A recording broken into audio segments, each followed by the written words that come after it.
Okay, I'm going to go over this lesson again on section 5.3, using derivatives for curve sketching. So we talked a little bit about this in class. I'm going to kind of skip ahead through some of these slides. To find the first derivative, when we find out when y prime is positive, and remember that tells us that when the curve is rising. So y prime, the derivative being the slope, so if the slope is positive, then we know that the actual function is increasing or the curve is rising. If y prime is negative, then we know that the first derivative or the derivative is negative, which tells us the slope is negative, which means the function is decreasing or the curve is falling. When y prime is 0, then that lets us know that there's a possible local max or min at that location when y prime is 0. Remember, that tells us where the derivative is 0, so the slope of the tangent line is 0. For the second derivative tells us about concavity. So when the second derivative is positive, then we know that the curve is concave up. When the second derivative is negative, then we know that the curve is concave down, like a frown. And when the second derivative is 0, that tells us where there's a possible inflection point, and that would be where the concavity changes. So it's going to be changing from concave down to concave up, or vice versa, if there is a point of inflection. So for example, if we have y equals x cubed minus 3x squared plus 4, and they've given it to us there in factored form, we know the roots are -1 and 2, so that's where, over here, that's where these would be 0. And that's going to be important for our graph. So we find the first derivative, 3x squared minus 6x, and we set it equal to 0. When we do that, we go ahead and solve for x, and we get 0 and 2. So those are our possible, those are our critical points. Those are our possible mins and maxes. So what we really want to know is what's happening on either side of the 0 and 2.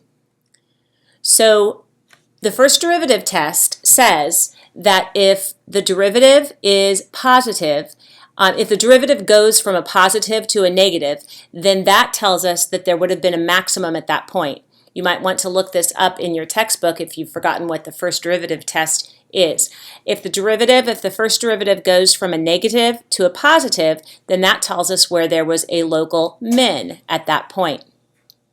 So we mark on this little number line we're going to mark the 0 and the 2, which were our critical points, and then the y prime values at those points, the derivatives were 0, so we mark that. And then test a point on each side of the critical points. So first we have a 1. We really don't care what the value is. We're really only interested in, is it positive or negative? So we get a -3, negative. Then test something to the left of 0. You get a +9. Again, we really only care that it's positive. And then we test something on the right side of the 2. And once again, we really only care that it's positive. So remember what this tells us. Because the derivative goes from a positive to a negative, that means the function's going from increasing to decreasing. So then when it passes through this point, this must be a maximum. And that's the first derivative test. So you would say, we have a maximum, a local maximum, when x equals 0, because the first derivative goes from positive to negative.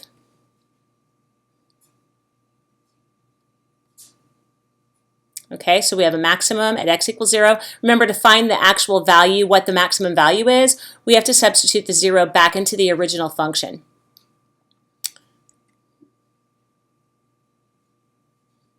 Or we could use the second derivative test. And what the second derivative test says is when you test your critical points, if when you plug your critical point into your second derivative, if you get a negative, then that means it has to be concave down at that point.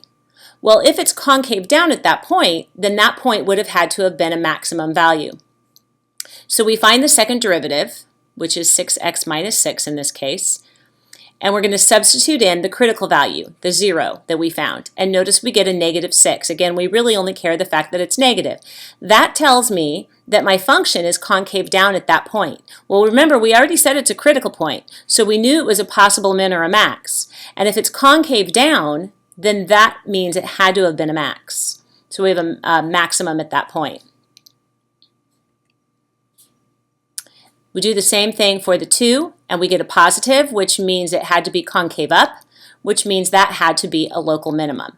So you can use either the first derivative test or the second derivative test to locate the local mins and maxes. You don't have to do both, but you do have to justify your answer. Now, to find inflection points, you set the second derivative equal to 0. So we get 6x minus 6. And when we solve for x, we get x equals 1. So that's my possible inflection point. So now I'm going to make a little number line just like we did with the critical points.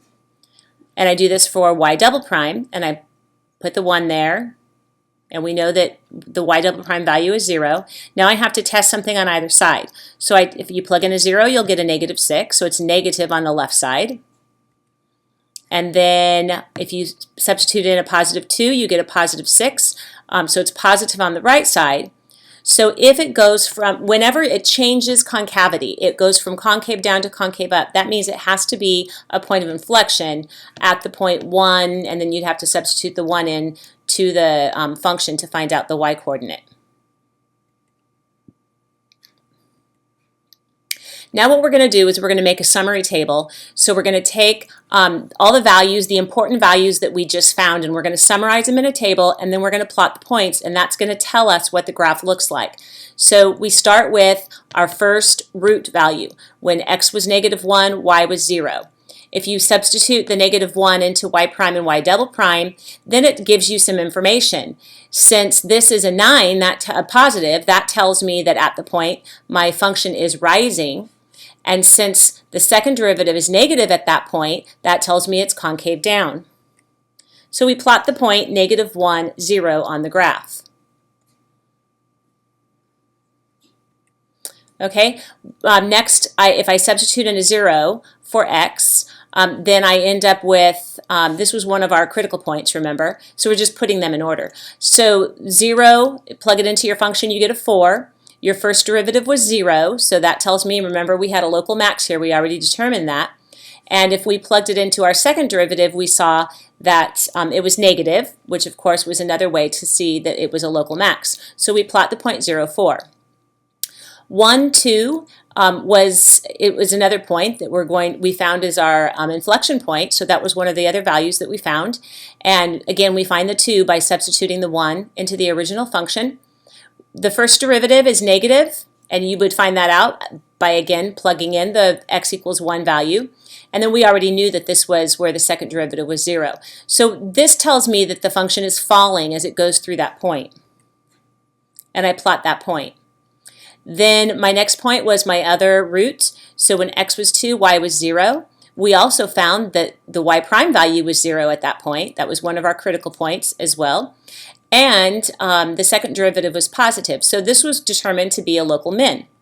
So we plot the point 2, 0. And then the last point we're going to plot is just something larger. This was not really a point that was special in some way, but we need to see what happens after that local min. So you pick a point larger. So if you substitute in a 3, you get 4.